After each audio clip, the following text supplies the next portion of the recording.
Those soldiers move faster than I expected.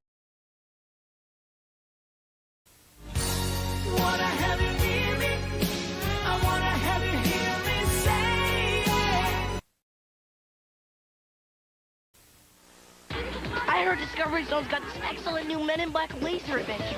Save the Earth from the slime of the universe, and they'll make you an honorary MIB agent. There's this video wall, and birthdays are blasted, DZ. They're almost everywhere. Are you ready for the new DZ? Welcome to the Digibowl on Fox Kids with your host, Terry Bradshaw. Look at me. I get to host the first Digibowl. The first. Super Bowls, they come and go. But the Digibowl, now that's exciting stuff. But can't do it alone, so luckily I have two authentic Digi-Destins, Izzy and Kari, helping me. First, let's check in with my sideline correspondent, Kari. Maybe she can tell us what in the heck a Digibowl is.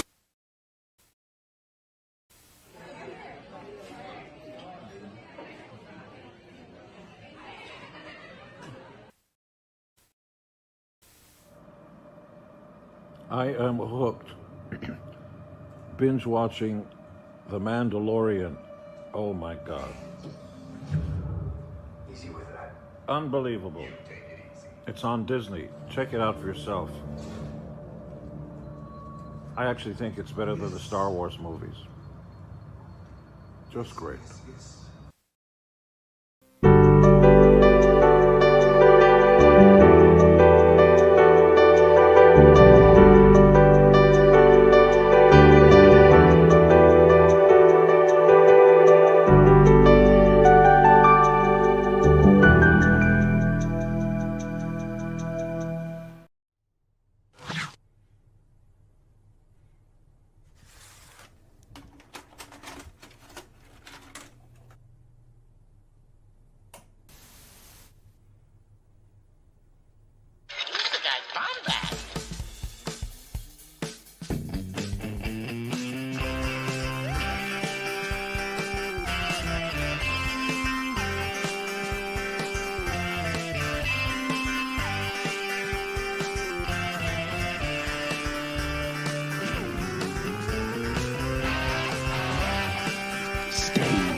Welcome to the Bombadcast. What's going on, Bombad fam? I am so unbelievably excited to talk about what we're talking about today. And yes, Star Wars subtitles and closed captions, the typography wars. This is a real thing that Jerry brought to my attention a while back. Oh, Jesus. Brought to my attention a while back, and I'm gonna bring him in just right now off the cuff, because it's something that I need him to, like, just from the very beginning, just boom, just say his observation, and we'll go directly into my research, which is unbelievably comprehensive. If you can, I'm very proud of this one. Share this with some people that you know that also have an interest in Star Wars, or anyone that has any sort of interest in design and typography, because this is one of my more well-researched topics. It's honestly second to midichlorians and probably my deep analysis on Fuzzball from Captain EO, which is, that's what I'm known for. I got three really important things: fonts, microorganisms, and a puppet, and Rick McCallum. Anyway, let's bring him in. What's going on, G-Money?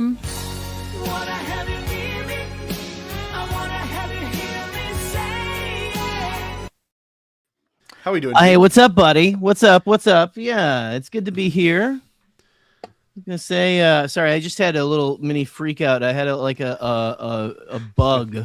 Oh, okay. That was like a weird ass looking bug, like right on my computer. Whoa! In the snow? There's no way. Bugs don't exist. No, that's why he's in here, because it's warm. But no, it's not snow. Listen, the snow's coming this weekend and stuff. I had my sister, by the way, message me last night, like she was afraid that the day after tomorrow had happened up here. Oh my God. Are you okay? I heard that there was like she's like, I heard there was a blizzard or something happened. And I was like, no, I went to Chipotle in a town 20 minutes away tonight. I'm fine. That was good. You had a luxurious experience, I'd imagine, right? That was a pretty high class moment. Yeah, it was. You know what? It was a mix up, but it's fine. It's fine. Well, so you're the one that posed this idea to me, and I gotta hear where it came from first, because I spent so much time this last week deeply compiling all this information. So, Jerry, you have the floor. Well, okay, listen, and this is always a great set of words before, and definitely it's gonna be great. Okay, so, okay, I love The Mandalorian. I think it's better than the Star Wars movies, but I got, like most of us, just stay up here. I'll talk to you. I want to talk to your face. So like a lot of us, when they were like, hey, we're releasing these on physical copy, like Blu-rays, 4Ks, whatever, I'm like, I got to have it. Because for one thing, they'd already gotten rid of Willow and all that kind of stuff. And I was like, well, I want to make sure that I have this just in case it goes away. And I get it. And I'm excited to actually watch the 4K for the first time. True 4K too. 4K, like not streamed 4K, like 4K uncompressed on a disc. On a disc, yes. Completely as crisp as possible 4K. Okay, I'm in your mindset. No. We are of that same mindset. Trey Trunt Mitchell is also of that mindset with us and stuff. And I didn't mean to use his middle name and dox him like that. It's okay. But you'll be fine. But listen, true 4K, you don't understand. It's not the same. Your Netflix has got you. They've got you. It compresses it. Everything looks a little bit good. It's not good. It's way better on a disc. I swear to God, there is a difference. Yes. All that to say, I put that in there. I'm so excited to see this in 4K glory. And that first opening scene starts. We're in the bar, and you've got the guy speaking Huttese about, like cutting the glands out of, Ichuta, Mando. Miokala. So you got him in there, right? And like I'm so excited for this, but instead of the beautiful off-colored font that they like, off-white, like greenish almost looking font that is so Star Wars and just so like they always have like that, like it's meant to be there. It's to me the subtitles are a part of it. It's burned in. I'm like, they're gonna be there. They're gonna be there. I shelled out $60 almost bucks for this thing. And these VCR ass digital subtitles popped up. You had to remove the other subtitles to put that shit in there. That's right. And I'm like, and there's no way to change it back to it. I'm like, why did you do this? They were already there. Yeah. They were already there. They were on the screen. They're on Disney Plus. I stopped it. I haven't watched it since. I stopped it and just watched it on Disney Plus. That's how mad you are. The subtitles made that much of a difference. That's why I love you. That's why we're together, man. That's why we do this shit. Pissed, pardon me, off. It pissed me the hell off. And I don't think I'm ever going to forget Disney. What the hell are we doing here? All right, you ready? They're there. Let's do it. To me. I know you agree with me. I don't know if anyone in the comments, tell us your take. Sure, maybe not a big thing. The subtitles are a part of the film. They're part of the whole look of a film. They are styled to be. John Wick has its own way of doing subtitles. Yes. There's different ways people like different films do them in different ways, and just to rip it all away and just like, let's just put this digital shit in there. And this is another big thing too, Woodsy. Yes, I agree. I love that. Why would they change a font that is actually very easy to read? Unlike the white text, black box, cuts the frame off. It's the letter box is now like even almost feels smaller because the box is moved on top of the actual shot. So, okay. what I did tonight and what I have prepared for everyone watching live, people that are going to watch on the rewind, and when we clip this out and make it its own big, beautiful video, I want you to know that I spent a good 8 man-hours of reading, searching, compiling, and just making sure this presentation is as thorough as possible. And like I said, it is akin to my midichlorians thing, though I couldn't write a book on this. It's not that deeply analytical. However, there's a few things in here that I think are interesting of note that we will break down here.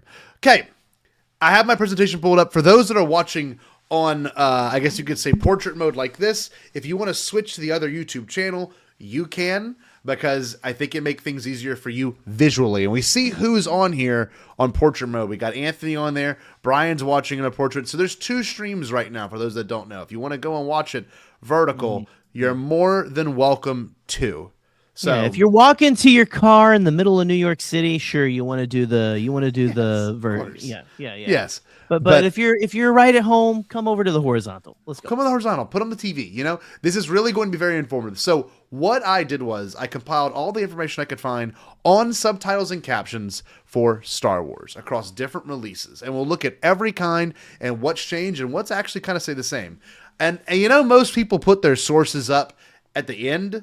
I want you to know from the very beginning, all of this is well documented in research. You can click on any of these links. I can put these links in the description, and it will 100% break down where I got the details from. And a lot of this, to make it easier, was copy and pasted, and I didn't feel like sourcing each thing specifically, so I just kind of compiled it here. So let's start it off. Here we go. A history of closed captions from Wikipedia. For those that don't know, closed captions and subtitles are 2 very different things. I knew they were, I just didn't know how to articulate them now. In 1972, they used a hidden digital signal that embedded into the picture, a TV picture, specifically on line 21 of the analog broadcast, and they called it closed captions, CCs. It's a process of displaying text on television, video screens, or any other visual display to provide additional or interpretive information, where the viewer is given the choice of whether the text is displayed. So you have an option here. You can choose to play it. And look, we grew up with actually broadcast television, whereas television no longer is broadcast. There are different applications now within TVs and programs that do decipher and break down the code that allows you to actually read the subtitles. And I don't know about you. Are you a subtitle person? Do you usually always have them on? Or do you like only them if off? I'm eating chips, okay? If I'm eating something crunchy, I'll throw them on. Yes. The only thing I really like to have them on, like the only one that looks okay, is Netflix. Honestly, we've talked about this as much as I don't want to give them any more. Yeah, but Netflix has the best subtitles in terms of timing and pacing. Yeah, exactly. The font looks nice. It looks nice, and it's not got any box around it or anything like that. It's perfect. If I'm eating, because like my chewing, I'm a loud chewer, right? So that's If I am not eating, if I'm just watching, I don't need the text on the screen. Well, if I can hear what they're saying, it's a more pure experience for me. But you want to know why too? For us, is that you and I prioritize sound more than picture. So we have good sound systems. We don't have to worry about that. Whereas most people might not even have a sound bar. Their speakers are on the back of their TV reflecting off a wall, and they're not really going in any true direction. So subtitles for someone that watches it on a laptop or a TV, basically. well, they need it. You kind of need it. And I've stayed at hotels, and I've been to friends' houses where they just have the subtitles on all the time, because it's almost impossible with how thin speakers are now. They're no longer facing you. For those that don't know, speakers on TVs no longer face you. They face the wall, and you're betting on that your wall has some sort of flatness or edge to it to allow it to bounce off and then come back towards you, which that's not to, like Eli says, it's the Gen Z side of him talking. I don't know what Eli's sound system is like at home, but that's the big difference is when people have subtitles on or they don't. And, when I watch a serious movie, I don't want to be distracted by anything else other than what's on the screen. So, subtitles display only spoken dialogue and assume the viewer can hear the audio, whereas closed captions are important for non-speech audio effects, music cues, and tones. So they don't really have that. They just kind of have it as the words that are being said, with sometimes some of those ad libs thrown in. And obviously, it was mostly designed for people that were deaf. So when it first came out, it was simply made so people could watch TV, and that people were able to watch TV without a hearing impairment. And you can see these are all very old 1970s broadcasts that had the first closed captions on there. Even the first broadcast, closed captioning opens a new windows and you see the first one. So these were all actually typed out and then sent over radio waves, or I'm sorry, television broadcast signals, and then beamed to your TV. So they were sometimes a little bit delayed. And I remember being a kid watching some subtitles and TVs, and they were always just like 3 seconds delayed because someone was either typing it or it was programmed. So live TV is always delayed. However, like to actually, TV broadcast back in the day were pretty on point with what was being delivered, and receiving audio wise. So, this goes now into Star Wars fonts. Okay, we're going to talk about fonts, and just for the sake of completeness, the opening crawls had their own font for the longest time. The one on the right, the one you see here, is a Trade Gothic Bold, while the one we're used to is Trade Gothic Bold. However, the one we have here was a hand-designed one, which is Futura Extra Bold. This was actually designed by Dan Perry, so I think it's the combination of both of them. You've got the top one, and then of course this is the original crawl. For those that don't know, it was not as blocked off, except for the beginning. It's very much a paragraph or a stanza, and the font originally looked like this. So these early crawls were obviously before the final version was locked. The typography was already being treated as a deliberate design choice, not an afterthought. The design was very much there. So the problem with closed captioning in Star Wars, this is where it takes you out of it. And you can go and experience this on Disney Plus, and that's kind of our big argument, right? Where is this going to be taken from? And kind of why is this something that we are even discussing today? And Jared brings up a very good point from the very thing earlier, is that like it had the whiter yellow text, the whitish yellow text. And then it was taken away from us. But there's some interesting things to note here. And in closed captions, for those that don't know, they'll usually say, like, if the character's speaking a dialogue that is not of English or whatever, it would say speaking Huttese, then it would say, what is being said in the closed captioning. So, the original trilogy subtitles, okay? In the original theatrical releases of Star Wars 1977 to 83, all alien dialogue was translated using open subtitles burned directly into the film print. Directly into it. Moments like Greedo's Huttese in A New Hope and Jabba's dialogue Return of the Jedi were never optional overlays because they were part of the image itself. As you can see, they're burned into the image in the 80s and late 70s. They are a part of the frame. And I grew up with I grew up with the Faces DVDs, which I have over there, and those are my preferred ways to watch these movies, and I remember those. I remember those vividly. And the crazy thing is, I remember them being boxed, so they're actually a little bit smaller than those shots. That was before they even did the widescreen versions. These were simply this is a 4:3 aspect ratio, and they still managed to fit those things in there as well. So what you're looking at, okay, and this is going to come up, this could be an incredible trivia question, Eli. What is the name of the font? Like a 5-pointer in all of the Star Wars subtitles. But it's ITC Franklin Gothic Demi Bold all caps 69 -30 tracking. So that's like as specific as you get. And was that Italian brain rot? A little bit. That was Charlie Little Charlie. Like it. But so for those that don't know, if you want to get really technical, every font on this slideshow is in that font type. I made a very important design choice. As you can see, like I completely ripped off. This is all the Star Wars font. So it should look like you're actually looking at the Star Wars font. As I typed it and wrote it out. So you see that right there. However, this is where Jerry and I's argument a little bit goes down the drain. Not too much, but a little bit. Ooh, careful. Most of the hosts, so there's an example of the font, just so you can see it. Like I said, it is Gothic Demi Bold, okay? All caps. This is what it looks like, right? So it would be all caps, Gothic Demi Bold.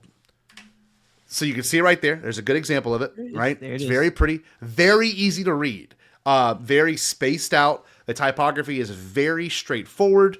And we're going to watch all these scenes from different avenues of the Greedo scene and the dialogue in particular. The Jabba one right here, I've always loved the way this font looks.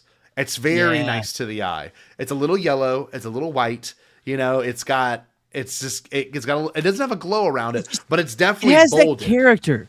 It looks like it's been sitting in a room where people have like smoked for years and then put on the screen, which sounds disgusting, but I don't know why it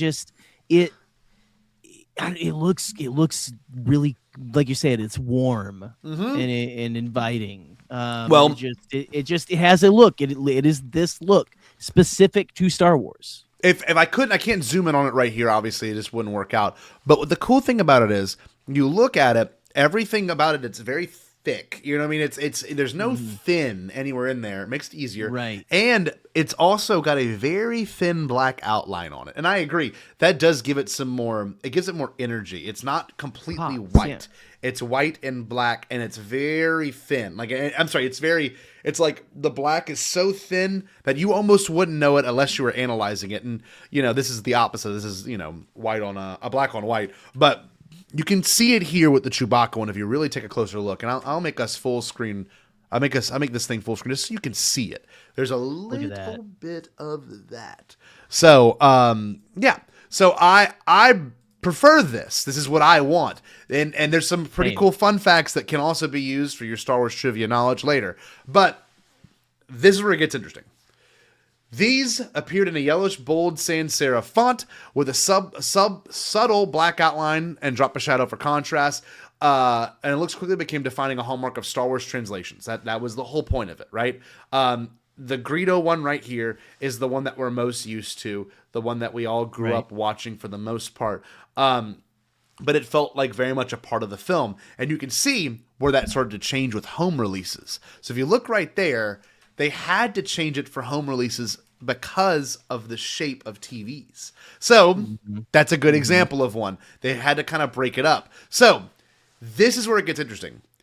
All of these are from different VHS releases where they got rid of the burn-in. This has been happening since the 80s. So this is not just a fluke of Disney Plus, which I assumed it was. I always thought this was a Disney Plus problem where they shifted captions around. But not only did they change the captions, they changed the actual font up. Look at that. The same exact line. Yeah, but you can see the difference. 89, which is the CBS Fox videos, and then you've got the definitive Fox videos from 93, which are those right there. And the Faces ones came out in 95, and then special editions came out in 97. So look at that. What is up with the 93 one too? That one just the 89 looks like Netflix subtitles, and 93 looks like they put I don't know, what I used to type my papers in in college. It looks like the font that was on the old Star Wars trading cards. That's what it looks like. So it might have been might have been integrated. It looks like the old Topps font. So anyone that has the old 90s Topps cards, look at that card. It's very similar to that. But isn't that crazy how specifically it changed for home releases because of the size of TVs? Right. It was very catered to it, which I always assumed that never changed. But as I'm doing research, and there's one Disney Plus show that's very interesting when it comes to this. So we're gonna break it down. So obviously the opening crawl font has even changed. Another great example of change that people did not expect. This is Trade Gothic Bold number 2.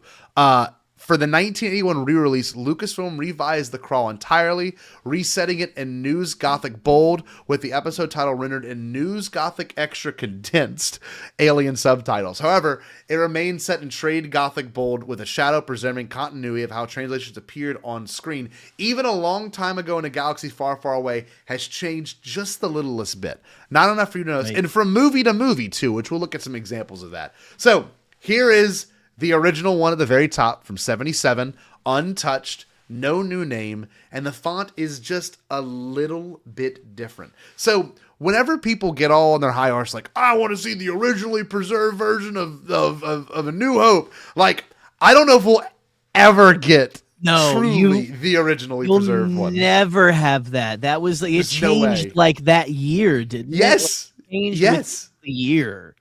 6 months, I think, or 6 weeks. Last Points has done like some things on like the audio tracks even have been like for Aunt Beru and stuff have even changed. It's just that there's so much stuff. We're never going to have it back. No. I'm sorry. And as we're seeing tonight, the one you've seen in your childhood is probably different than the sand. They're as numerous as the sands on the shore. You know? That's right. And I know it's funny. You look at this too, and you think to yourself, okay, yeah, sure, that makes sense, right? They changed the font up, but even the spacing is different, right? And yes, I was going to say that. Parts of the United States got different versions of the film in terms of, I don't know if in terms of dialogue, but certainly in terms of how things aesthetically looked. And I agree with Boop right here. There truly is no mythical, like, end-all, be-all single cut. There will be a cut that comes out, for the 50th next year in February, but it will not be as precise as many people think. I don't even know who Darth Revan is. It's not something I'm interested in. I could give a bigger fuck about you. So that's all I'm going to say about that. Nothing against you, Paula 1966. It'd be cool just to have Keanu in the thing, but he could play Shadow the Hedgehog. Oh, he already did. Let's move on. All right. Oh, he did. Yeah. Honestly, yeah, he's already played that character in Shadow. So, yeah. Special edition changes. Okay. Now, this is where I love how you and I differ on special editions versus the THX box set. My boys. I got this right here, actually. This is important, too. Before DVD, home video formats didn't support toggable subtitle tracks, so alien dialogues were permanently hard-coded into the image. When Lucas released the 97 special editions, those titles were digitally recomposited as part of the restoration. Fans quickly noticed the subtle change. The special edition used slightly different sans serif fonts, often described as alternate Gothic or a close equivalent, rather than the Franklin Gothic, this is so nerdy. The difference is minor, but still all caps, yellow, white, sans serif, but letter forms and weight were not identical. Importantly, placement and timing did stay the same. Even the font shifted and the subtitles were still treated as part of the film's visual language. So let's look at those. Here we go. So this is all the font changes that have happened to the single Greedo scene. And they're only going to do one line. I've been looking forward to this for a long time. So you will see every single different font change, and of course how the scenes were cut and edited together, which we will hopefully see in February of 2027. So let's watch this together. I might turn the sound down so we don't get copyright flagged. Hold on. So look, the 77 one right there. Okay, so we can see the who shot first. I gotta have the last one on though. Okay, so you can see it didn't change that much between 77 and 97. They did a good job. Drastic change here. 04. And this is the first DVD, right? This is when the DVDs first came out. Yes. This is not closed captions. This is the subtitle overhaul. Mind you, this is not a closed caption setting turned on. George. This is George. What are you doing, man? This is the one that everyone was like, we're finally getting the original Star Wars in 04. And they're like, yeah, here's a 720p DVD. And here's all these things that were also changed on it. That's what they said. Do you remember that? I remember that vividly. You can own this original cut of Star Wars. It looks like DVD this. menus, though, were elite. They were pretty sick. They were pretty... falling asleep to those things. Yes. Okay, so let's check out the next one. See, this is where it gets really interesting. This is where I start to dislike some aspects of our Star Wars fandom. Here is the 2011 Blu-ray. For those that don't know, you could only hear the dialogue, I believe, if you have the closed captions on. So there was no burn-in subtitles for that one. What? None. So you'd have to have your closed captions on, or it would have to probably automatically come on. Now, this is what Disney Plus did to us. This is what we're used to seeing on the A New Hope on Disney Plus. And I think a lot of people have erased this from their mind just because it's not something you pay attention anymore, which is a good restoration of it. It's a special edition restoration. However, they omitted that same yellow text. They just got rid of it on Disney Plus. Got rid of it entirely. Erased it. I have something to say about this. Okay? Because what's on Disney Plus is the 4Ks. They had never been released on like 4K until Disney Plus. Well, no. they had a physical release that came out that year, 2019. I know because like hold right on, as my Jerry. marriage was ending, I bought this. Hold on. Okay. Oh, you got it? Because Of course, Jerry. I'm sorry. Because I was about to be like, hold on. I'm gonna Because make your they day. exist somewhere. They exist I'm gonna make your day. This is where it gets interesting. This is the 2019 Disney Plus release, and we're gonna play the audio for this one just because we get to hear the very first time. Which, for those that don't know, another fun fact: people also seem to forget this. All the versions of Star Wars on Disney Plus, anything from the prequels or the original trilogy, were all a version of the Star Wars 3D movies that were all being worked on consecutively post Avatar 2009. So what you're watching is George's edit to A New Hope that has some pretty significant changes, especially McClunky, and I'll never forget that day in November of 2019 when like obviously so many things blew up, but the first thing to blow up was this shit right here. I was so happy. We knew each other by the time this came out. By the way, Yes. when McClunky hit, Yes, we were friends. able to like just absolutely like destroy each other's phones. Yes, it was amazing. fantastic. It was a great day. So this part's very interesting. I don't know if you ever noticed this, but McClunky does not get its own subtitle. Does not get its own for some reason. I never understood that. Because it's Huttese, and I guess they didn't want him to say the F word or whatever McClunky actually means. So we're gonna watch this real quick, and you'll see. In terms of Disney Plus, to me, is the one that gutted our wonderful, subtitles that we're so used to.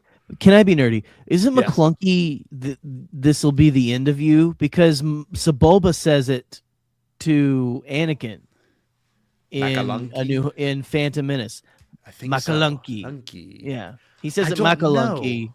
and Greedo says McClunky. So it's just a difference in dialect. I think so. You know? So here we go. Yes, I bet you have. No dialogue. It's so funny to me. What a McClunky. And it's dead. Yeah, no. So this leads me to my next point, which Jerry brought up. Disney's 4K remasters. You literally brought this into existence. This is where the clear divide emerges between streaming and physical media. The Disney Plus version uses a textless video master with no burned-in subtitles. However, on the 4K box set... This is the one I have. The 4K box set, Jerry, has all of them burned in. So, yes, they do. So and the church said amen. So let's talk about this. Why?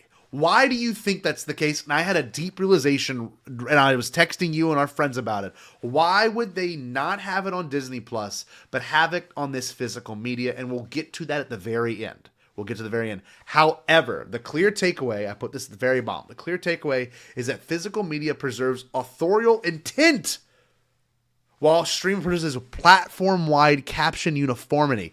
Disney Plus is only worried about the captions looking the same across their Marvel projects, across other Star Wars projects, of anything, right?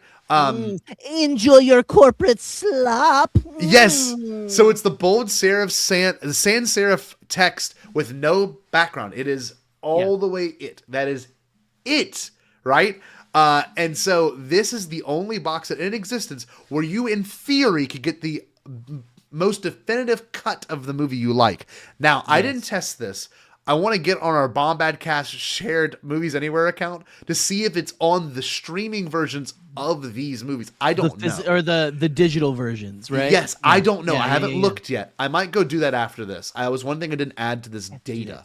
But this is so interesting. So episodes 1 through 6 all have the burn-in thing, whereas Revenge of the Sith has no dialogue at all that is burned in. I think maybe except for the Utapaulians, and that's it for that one exchange of dialogue between them, I think. Maybe not. I don't even remember. But if I'm not mistaken, there is no Huttese in Empire, right? There's no alien dialogue in Empire. Not to my knowledge. I don't think so. No, yeah, you're right. I don't think there is anything in there. What movie do you think has the most alien dialogue? And that's going to get really interesting in a second. That requires the subtitles. I think everyone thinks their answer. I think I know everyone else's answer, but the true answer is going to surprise you. I want to say Phantom Menace, that or Return of the Jedi.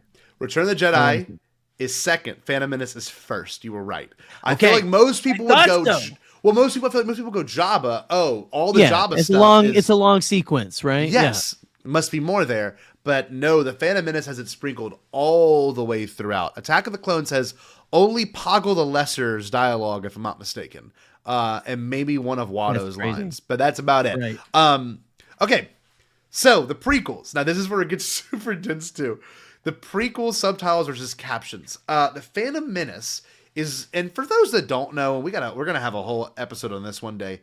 The cut of the Phantom Menace you see on Disney Plus is not the cut that came out on VHS in '99, and I don't care what anyone says, it's not the same. Because I remember only watching exclusively the VHS cut, getting the Blu-rays in college, and then watching the Disney Plus versions. And the Blu-rays and the Disney Plus versions are the same, but the 99 cut is nothing like the cut here. And most people don't bring that up. Nothing at all. There's not as many pod racers. Anakin doesn't do the whole reach his arm out and use the magnetic arm thing, CGI. Like, that's not even in the movie. There's not the little guy selling the frogs in the stands. Chuba. No, that guy's not there. Nope. And what's crazy is when I was in the theater seeing, for the 9th time, the Phantom Menace when it came back, that was the version that was playing. They didn't even have the real original theatrical version. So what you assumed and what everyone assumed as this is the version I saw in '99, it was not.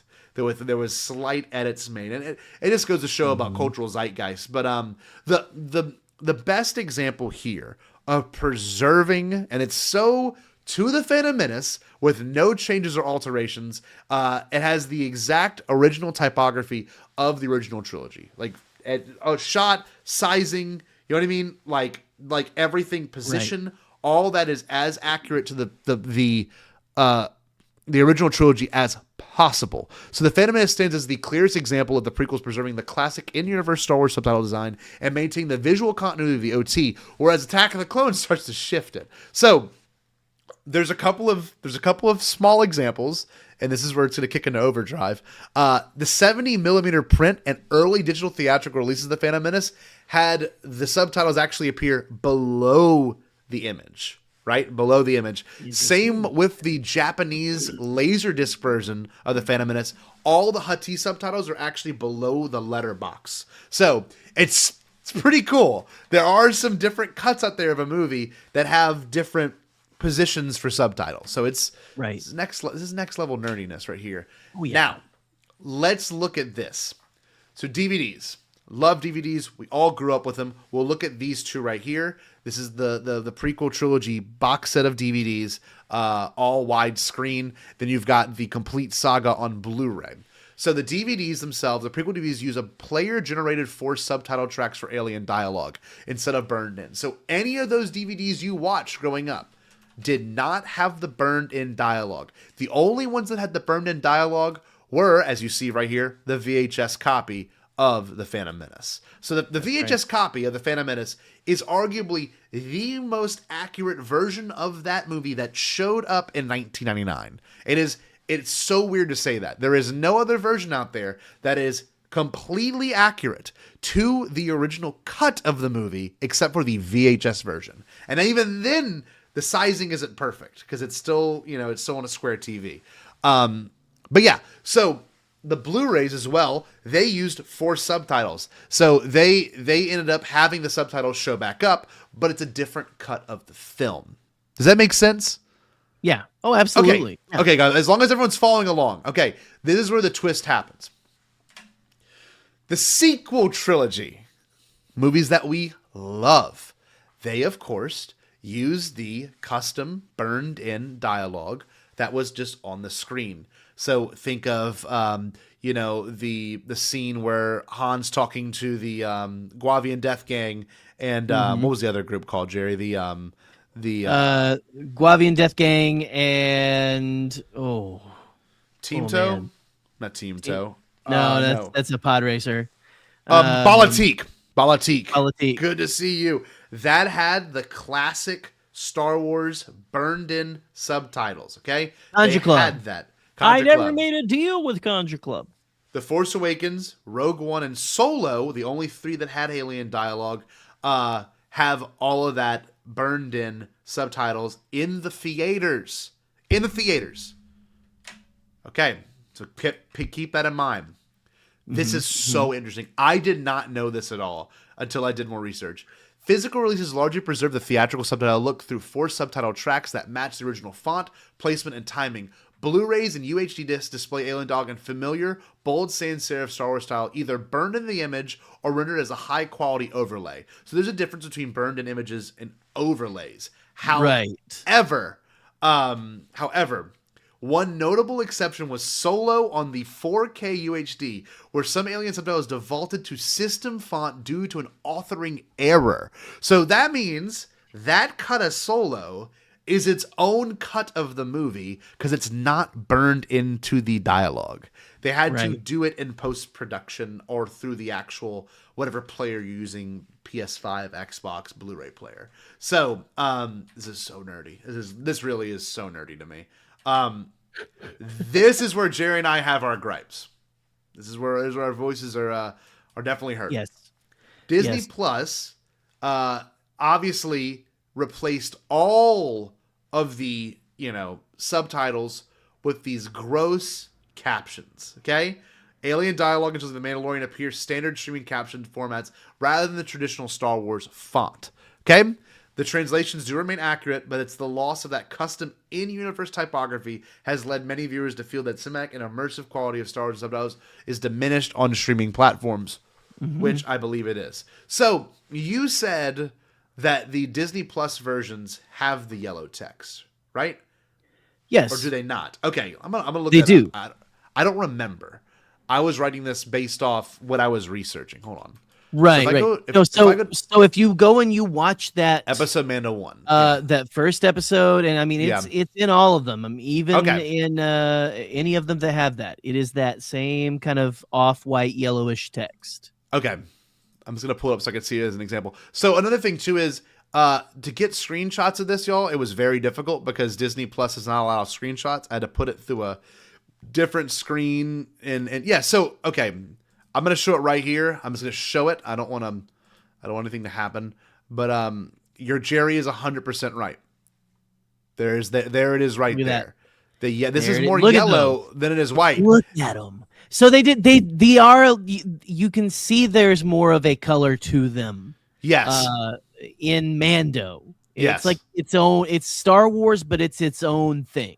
Yes, very much so. See? There it is. So I was wrong on that information. I will go back and make an addendum right now that my information here is a little bit wrong. How dare you do this much research? I know, and fuck up one thing, right? Hold on. So that being said, a lot of these use closed captions. I don't know if it shows up. I don't think Kenobi has any alien dialogue. Skeleton Crew certainly does. But yes, this is my realization though watching this. Since a lot of these don't have it burned into the image, it's for one very important reason, and we're going to call it inclusivity. Because there are more than just English-speaking people watching this show. So to have it be accessible to everyone, you kind of had to go to the closed caption format respectfully. You know what I mean? Like you wanted to make sure that people who are watching this around the world also had access to watching this and not feel excluded by seeing different dialogue on there. One really cool thing I notice is the most classic return to it, not the little off yellow, the only show that managed to do it, which is not featured here on this screen, is The Acolyte. The Acolyte kept it as authentic as possible with its trade Gothic bold, and this is from the Star Wars Fonts Twitter page. So you can see it right there. this show was the best at making sure it was as close to the PT and OT as possible. But I heard that the people who made this show didn't really know Star Wars. Though. Yeah, I heard they hated it. I heard they wanted to make it gay. Yeah. It is what it is. I love this show. I'm going to watch it tonight. It's a great show. Most people don't even question this. The animated shows, what do they have? What do you think? It's got to be close to it, I feel like. Close to what? Subtitles or closed captions? Like subtitles. Subtitles. At least in Clone Wars, it was subtitles. I feel like to maintain that continuity. It says on Disney Plus, these subtitles are either converted to standard captioning style or preserved only if they were baked into the animation. So I believe Clone Wars may be the only one. I don't even know if Rebels has anything like that. But obviously, when you think about it, right, animation is a little bit easier to dub, and of course, a little bit easier to mess around with in terms of wording and choice and stuff. So the thing is, too, and I didn't bring this into my analysis, you can actually go into your Disney Plus settings on a computer and change the closed captioning font type and size. Really interesting decision. So you can get as close as possible to what one would consider the Star Wars font. You know what I mean? Like, that's why I wore the Taika shirt today, because I just thought this is the only thing I have on here that'll really kind of explain, the exact, font type and everything. So honestly, my research does kind of end right after here. So the thing I wanted to end on for everyone watching is that it's all about inclusivity, and it's a very fair thing, except for Arbush. That's still a difficult. That still takes some time. That's going to be for Alex Damon to figure out. That's enjoy English they have at Disney. Yes. Disney World. It's just I don't know. So the argument to be made, and this is where we kind of finalize our thoughts on. Even though Jerry and I do prefer the burn-in, of course, we want more people to be watching Star Wars. We want people to understand and take in Star Wars. So unfortunately, we'll have to settle for these closed captions in a lot of our projects because it is the most accessible via Disney Plus. And that's pretty much my whole lecture, everyone. I don't know if you want to say anything, Jerry. I don't know if you have any thoughts behind that. My only thing, and again, I want the inclusivity, I don't want to exclude people and everything like that. It's just that it's that one thing. It's the thing that I grew up with. It is I love that consistency, of those subtitles. Yeah. And I'm just a subtitle guy. I am too. If it's in there, leave it in there, kind of a thing. Like I want it in there. Because it feels like it is a part of the film, Mm-hmm. So that's I guess that would be my treatise on it, I agree. It's one of those things where stylistically, what do you prefer, And I'll be guilty of saying it. I had the 4K. Well, technically, I had the Harmony despecialized editions that came out in 2015. I have all of those on a Blu-ray disc that I burned myself. I literally went because I was very much a purist in the sense of I want the best version of that original cut that you saw in theaters in '77.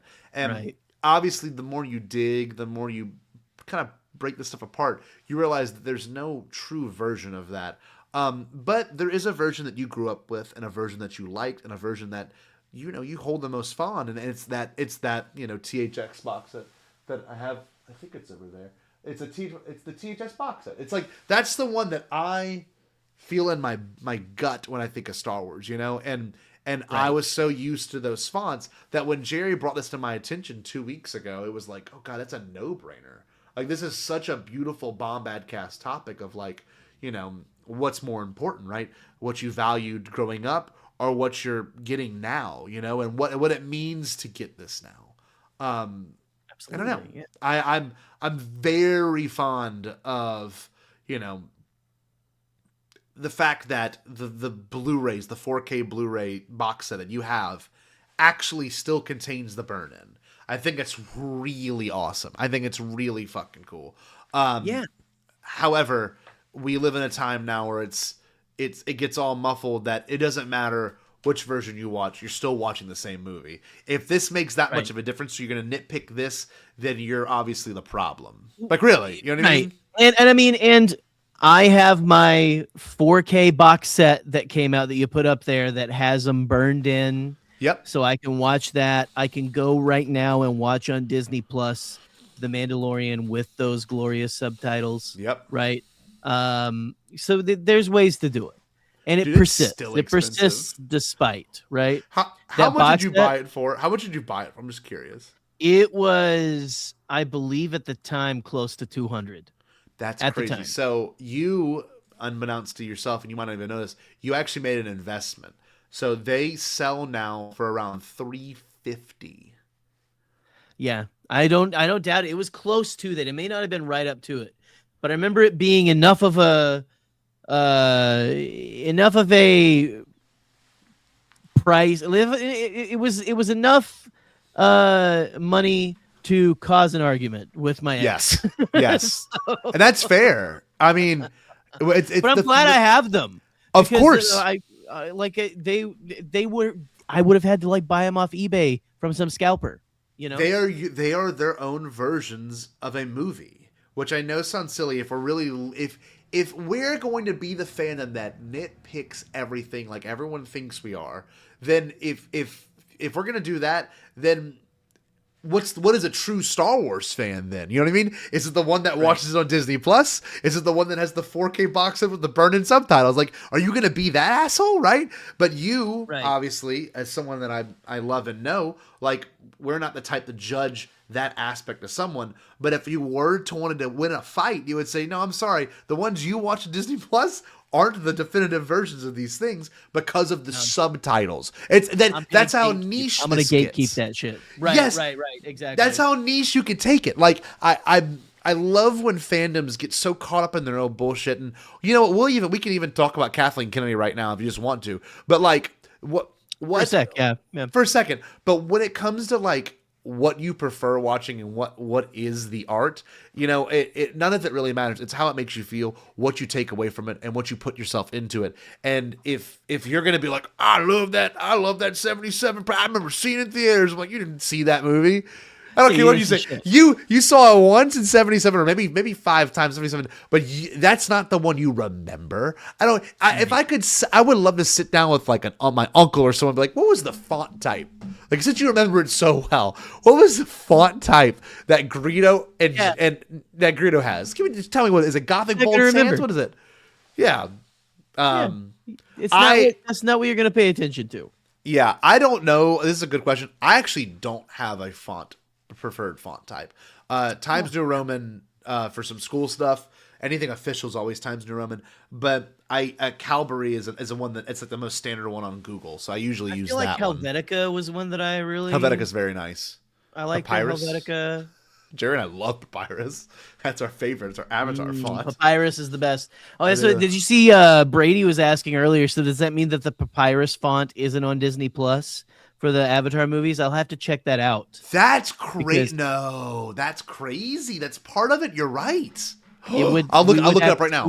We got to go see. We got to see if it's in there, because God forbid they do that to Awa. Well, Awa forbid. Okay. Another thing too is you have to think about what streamlining on Disney Plus must be like, the ease of that, right? So not only do you have to have one copy of the movie on Disney Plus, but you have to have the 17 or 18 audio tracks of different languages on there, and then you have to have the 17 or 18 different like translated captions on there as well. So to have the lack of burned in subtitles kind of makes sense. You know, I understand it from that perspective, like inclusivity, but let me look at that. That's a really good question. So we're going to go to Avatar 09. That was the one. That was the one that used it the most. I don't even think Way of Water. I don't think it ever used Papyrus, did it? I think it's when they talk to the whales. The whales. You're right. With the pie, I would imagine they would have kept it. So when does Natiri talk? And here we go. I found it. Yeah, it still uses Papyrus. Yep, I just saw it. Hold on. Look at that. Showing some favoritism to James Cameron, man. And that interesting. So that must have been a contractual thing that, they had to sign. Yeah. So I'll show it on screen for just a moment if I can get back to it. So I also love how Jake Sully's one word. That's always been a favorite thing of mine. Jake Sully. So look, I mean, that's the Pirates. So I wonder if I changed the language settings on here, if that would change, if it will completely change the video file. So let's just go to Spanish. I don't think it will. I think it'll just have it. Let's see. Hold on. So will there be closed captions now in Spanish? It's okay. This is just how nerdy we get. It's fine. Look. So the closed captions are there, but are they going to double overlay it? I don't think they do. No. Oh, yes, they do. At the very top. So the font. So if you're a Spanish speaker, you have to look up at the subtitles, which is so bizarre. You see that? Okay. It is very bizarre. Speak, Jake Sully. Wow, that is really weird. So, just to prove a further point, we can go to it. We can just look at a single scene, the Greedo scene, and you can see that it's just completely, its own caption. With anime and stuff, they'll do this too. Like some animes will like translate like signs and stuff and words that are on screen with just like a little dialogue box. And I mean, it can still be inclusive with just going like, hey, this is just what this says. It's on the screen, but it's also here's what it says. Yep. Kind of a thing, Yeah, look at this. So you don't get any of the burn in here. You get just the Greedo and Han talking Spanish. So sad. It's so sad. Part of it, and that's the thing. I understand inclusivity, but also I don't understand the arguments of preferred versions of watching it because there's no true version of it that you actually have. And you got Woodsy here saying, why can't the $1 billion company hire people so everyone can enjoy the font in every language? Which they could. They easily could go and cut those individual scenes, place them, size them, do exactly $1 billion companies, though, don't want to spend their $1 billion. They want to hoard it like dragons and burn anyone who gets close. That's what they want to do. I love that we got to go over this topic, and I'm sorry that it's going over your head February 2099. It's just we're glad you're here. We're trying to do two things. First thing is make awareness that things are always in the mood of changing. George Lucas, Disney, always in motion is the future. And the second thing is, nothing's pure. It's just you. Nothing's sacred. Nothing's sacred. Right? You've got to come to terms with the fact that we've got all different ways of watching particular media, and nothing is definitive. And you and I know this because one of our favorite shows is Neon Genesis Evangelion. And I don't know if you've made this decision, but there was a time where I'm like, I want to have the dub on and the sub on. So I can I can read what they're saying, something, because they had words in those first 2 episodes that just went over my head. I'm like, what is this? All these really weird, just almost like biblical speak. But I'm reading it in the dialogue, and the subtitles don't match, and it blew my mind. I'm like, the dub and the sub do not match. It's different because it's a different translation. Yes, and they're both in English, but that's the problem with English is that. Yeah. Get in. He is kind of Shinji coded. In the Ava burrito. Yeah. He is kind of Shinji coded, like a nervous mess. The clunky father.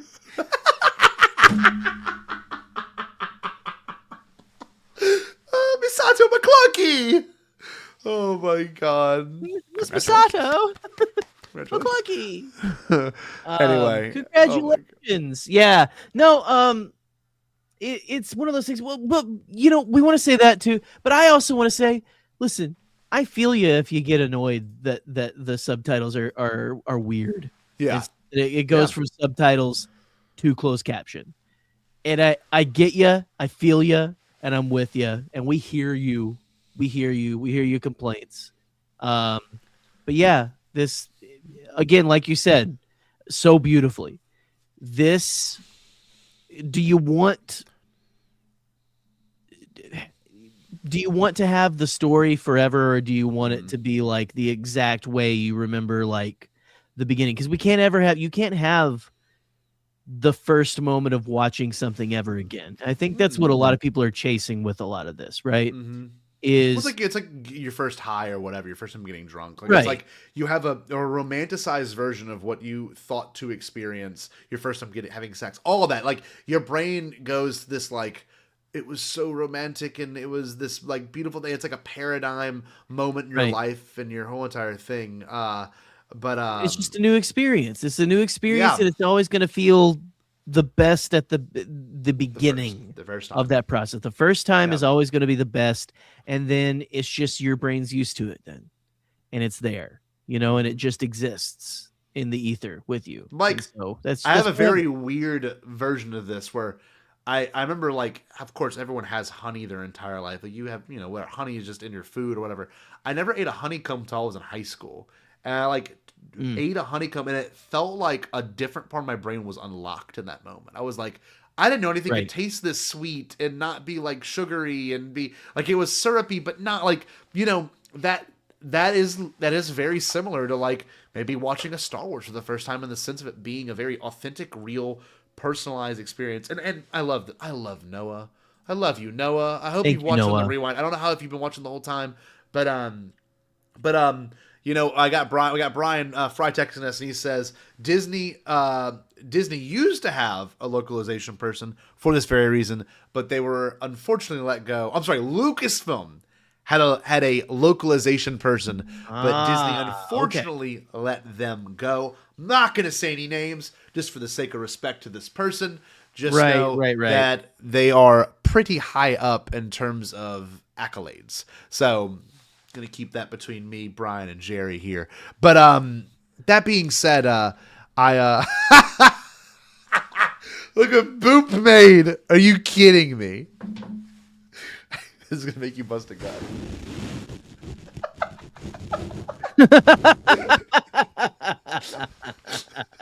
This is just gonna. If I get your permission, Coop, I'm gonna put this in the Bombadcast social media.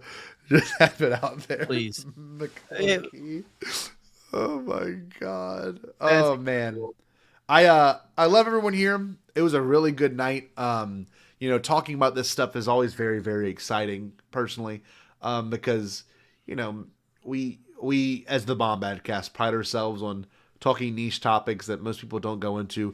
Anthony with his Marvel Up obsession, we have that. We've done that. We've been down that train. Yeah. And we know we could have easily done a click show tonight. We could have changed everything tonight just to talk about Kathleen Kennedy. And we're not going to do that. It's not who we are. There's something to be said about being in this space, and we don't want to be a part of the same cycle that regurgitates. And of course, we're going to review The Mandalorian. We're going to do all of that. We're going to probably do a Mandalorian build up in like March, just talking about the first and second and third season and Book of Boba Fett leading into what we have. And we never actually did a full review of Mandalorian season 1 or 2. We did our own things throughout that. So and it would be a good rewatch for everyone here collectively. However, next week's episode,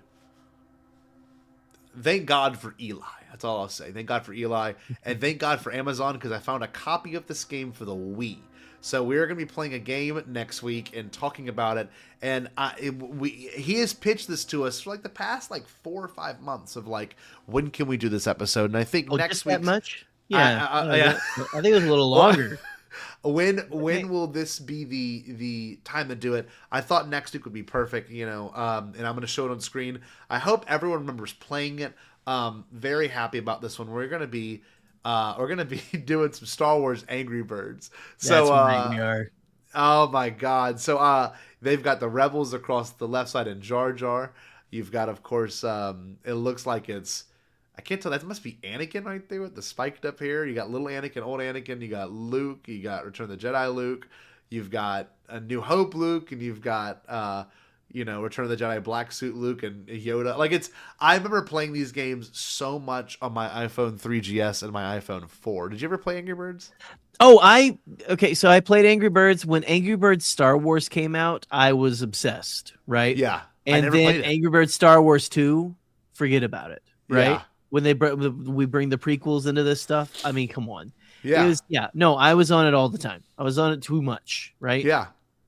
Yeah. And Eli says he still has it programmed, I think, to one of his devices. So I did some research. I found a version for the Wii on Amazon that I ordered, and I'm going to play the Wii version of it on my old TV, and we'll talk as we go through the gameplay and what it means to Eli and kind of the start of some people's fandoms. I know Eli has actually deeply expressed that was kind of the dawn. Yeah, he said Angry Birds 2 is what got me into Star Wars, which is fair. For those that don't know, awesome. Angry Birds, I think for a certain time held the record as like the most downloaded game ever. Let me look that up. Hold on. Angry Birds. I don't doubt it. I mean, that is it's still one of those, and I think now it's like an exclusive for some things. Like I think at least on iPhone you have to like actually subscribe to their like game subscription or something to play it. This is what it says. You ready? This is the Google AI overview. Don't know how accurate this is. It crossed 1 billion. That was the first game to cross 1 billion downloads. That's an insane number. Across all versions of iOS by May 2012 as the first for mobile game franchise. Is the first one ever. Guinness Book of World Records specific high scores. Okay, let me see. I don't know. Of course, there was the movie. They had the theme park apparently that opened up. Had a theme park open up inspired by. So it's like it was very much a really big hype, and I remember being like in high school, like at dinner with my family, and like it was like the big family dinner. Everyone's talking, no one's really, it's not really in. And I'm just sitting there talking, and just playing Angry Birds and just watching that. And I remember it was pretty awesome. And look, I love this. Eli's redownloading them right now. That's amazing. I'm gonna look for him. Yoda doll. But that's what could creep me out by him. Okay. All right. I have. God, where is it at? I have a Darth Vader Angry Bird plushie. Let's see if I can find it. I thought it was more accessible. You got it? I don't think it is. No, I think it's. I think it might be tucked away somewhere. Oh, Noah asking why we didn't get Star Wars Flappy Bird. I'm not entirely sure. Is that not entirely sure? That was that ever a thing? No, he's saying why didn't we get a version of Flappy Bird like that? I don't know. Flappy Bird had its moment, right? Yeah, it's had a day in the sun. I wish I could. I thought I had it a little more accessible, but I don't. It appears I do not. That's okay. But I had the Vader plushie. I don't know if I remember it was a gift or I found it somewhere. Maybe it was like a Goodwill or something. But man, it's that's gonna be a fun discussion. I can't wait for that. It's gonna be an absolute blast with Eli talking about that stuff, man. It's we're excited for that. Personally, I think it's gonna be a fun time to be able to. It's gonna be a good time. I'm excited. Yeah. We love Angry Birds. We do, and look forward to that. That's next Thursday. We'll be breaking that down and analyzing that and what it means to a lot of people. But this week we looked at the closed captions versus subtitles discussion here, and we can't thank all of y'all enough for being here. And we're happy to deliver the news that you've never seen an authentic cut of your favorite movie. So right, yeah, you're welcome. And that's your fault. You're welcome. That's how you decide to watch it. That is not up to anyone else. You just gotta dig, man. You just gotta look, and the most authentic version of the subtitles of a Star Wars are on that 4K box set that Jerry has, and probably is. You know what's crazy? It is not a joke. I have these theories of like, am I the only one to ever have done this, quote unquote? There was one night where Eric Com and I watched the J.J. Abrams commentary at like 2 a.m, and I'm like, we must be the only people, at least in Louisiana, doing this exact thing right now. But I'm willing to think it was probably more than just Louisiana, But I'm willing to bet you are the only person in all of Holland that has this box set. I'm willing to bet that. You willing to bet that? Because I don't know. I bought it at the Best Buy here, and it sold out really quick. Damn. Okay, maybe I'm wrong. So I'm willing to bet. There are nerds here. I'm willing to bet we're the only ones that know those are the most pure versions of the subtitle versions of Star Wars. That honestly, and they listen. So one thing, and again, it's the same color scheme and everything, and it came out right before. It came out right before the Disney Plus versions. That's right. Or around the same time, and it is the same color scheme. It's the same warm. They went back to like it looks more like the VHSs. It's a little more, the colors are more warm. Yeah. And everything. Well, that wouldn't be correct.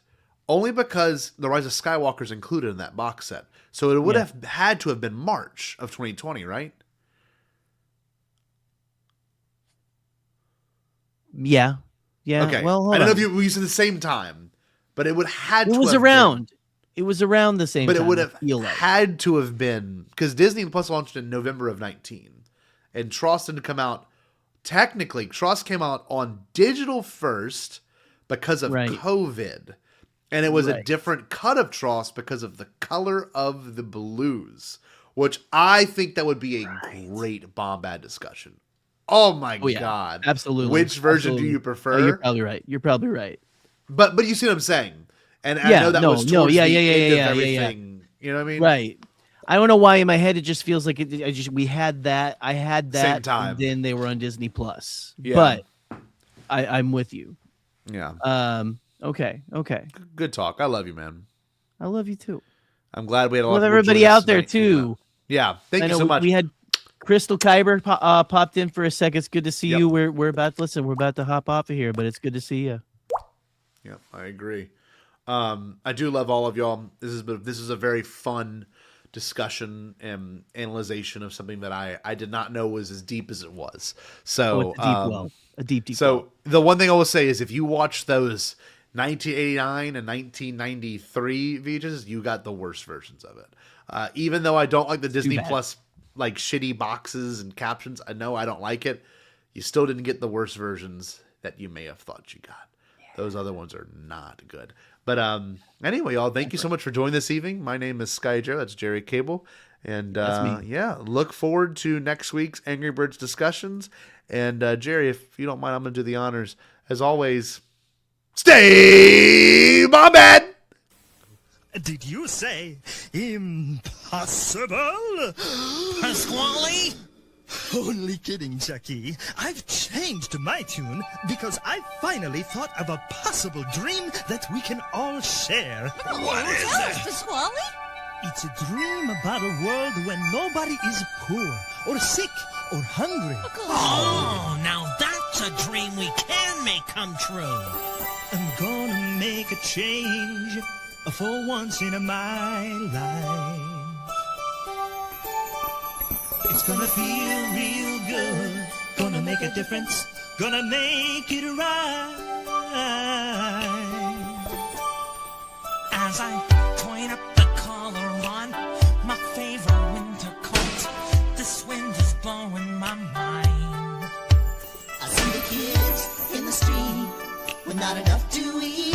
Who am I to be blind, pretending not to see their